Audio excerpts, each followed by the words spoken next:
This is episode 4 of Thoughts on the Nameless Soul.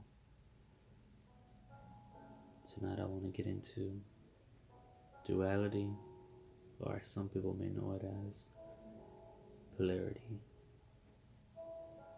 First things first, this entire subject can be covered in the principle of polarity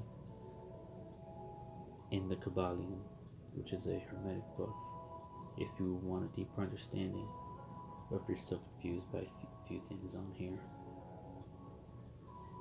Now, what exactly is duality? To put it in short terms, duality or polarity explains how nothing are opposites and everything is the same in just different degrees.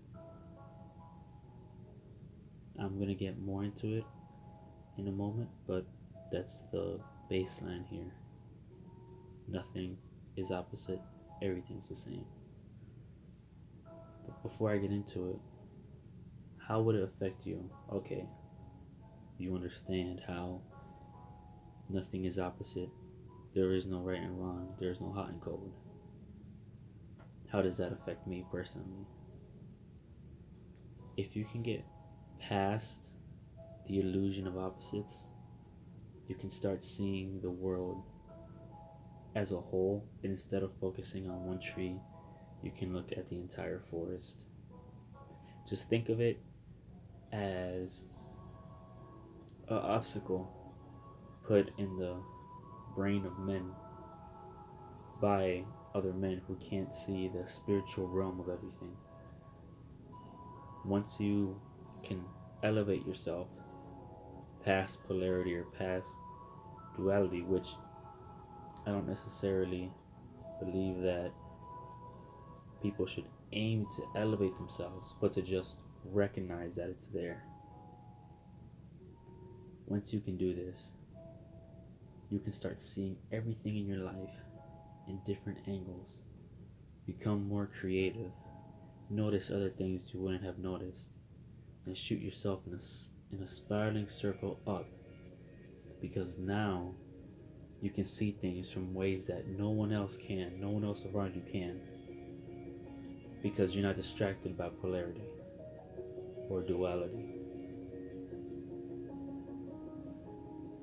Now, to get into duality or polarity, like and unlike are the same, but different in degrees. So take for example that you like hot and you unlike the cold. Where in between there, somewhere in the middle, it's okay. Somewhere in the middle, it's okay, and you can tolerate it, but you don't like it, you don't unlike it, and it's neutral.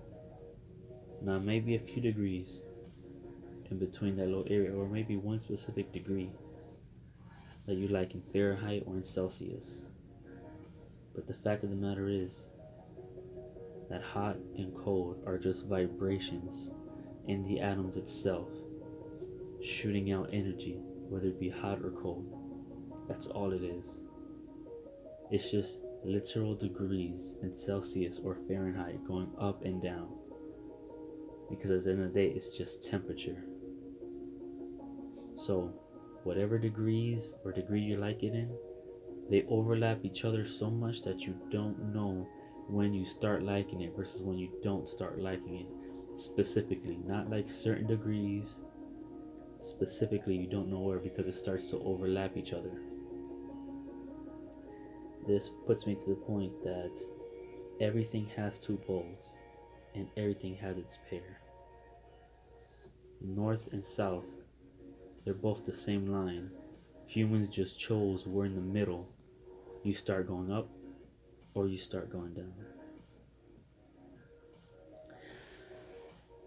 Opposites are the same thing with varying degrees, like what I just said with the cold and heat. If you look at your thermometer, I want you to look at it and tell me when the cold ends and heat starts. There's no such thing as absolute cold, just as there's no absolute heat. They just simply show varying degrees of the same thing. And that same thing manifests itself in heat or cold. But this is not just staying heat and cold, it's a form, a variety, and rate of vibration. This is a principle of duality and polarity. Just like when you're in a dark room, where does the light completely stop and the darkness begins? Like even on that line, you can still see it blurred. You might even have to go down a macroscopic level, but maybe somewhere in between it might be gray. There's no complete line there separating the two. Hard and soft. Tell me when hard completely stops on a rock or on like a gel like substance and soft begins. Black and white. These are opposites. You put them together, it starts making gray. You don't know what's what. Same thing with sharp and dull. When you're sharpening a dull blade, tell me exactly when it starts getting sharp, and other people may disagree. High and low, just like Earth. You go up high enough, you come back to the same circle. This applies in the same mental plane too, with hate and love. Both opposite ends meet in the point of the middle. So, let's say for example, we take this extreme example of hate versus love. It is possible to change the vibrations of hate into love in yours or other people's mind.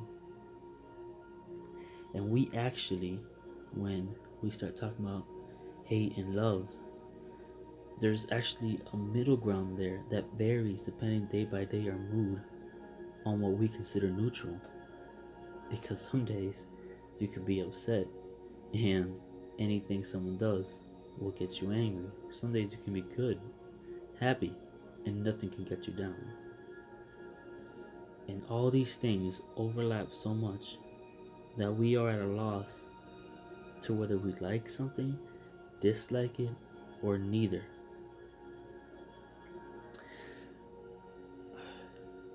Good and evil are the same, and the hermetic or alchemist can actually transmute these feelings, whether it be negative or positive, to bring yourself more positive energy, positive vibes throughout the day.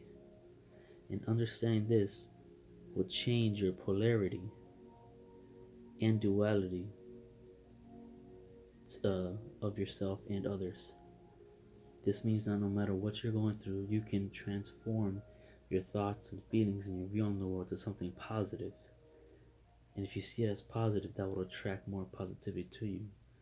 And once again, you'll start in a path, spiral path upwards as you keep bringing yourself up. Because we've all experienced when we become on a circling path downward and everything we see is negative, which makes it even worse. This is a very strong principle that can expand your knowledge and help you break through a sort of spiritual plateau. Now, if you want an even deeper understanding of this, like I said in the beginning, the book The Kabbalion, which is a hermetic book in the polarity and the principle of polarity. I'm going to get into hermeticism and alchemy, which ties together. But the main thing I want you to take away from this is that all opposites are the same, but they just have varying degrees. And in the middle, everything always overlaps. And we can never tell where one ends and one starts. think I actually went over the 10-minute mark here on this one. I want to thank you guys again for listening to this video and sticking with me through these nights. This has been another episode of the thoughts of a nameless soul.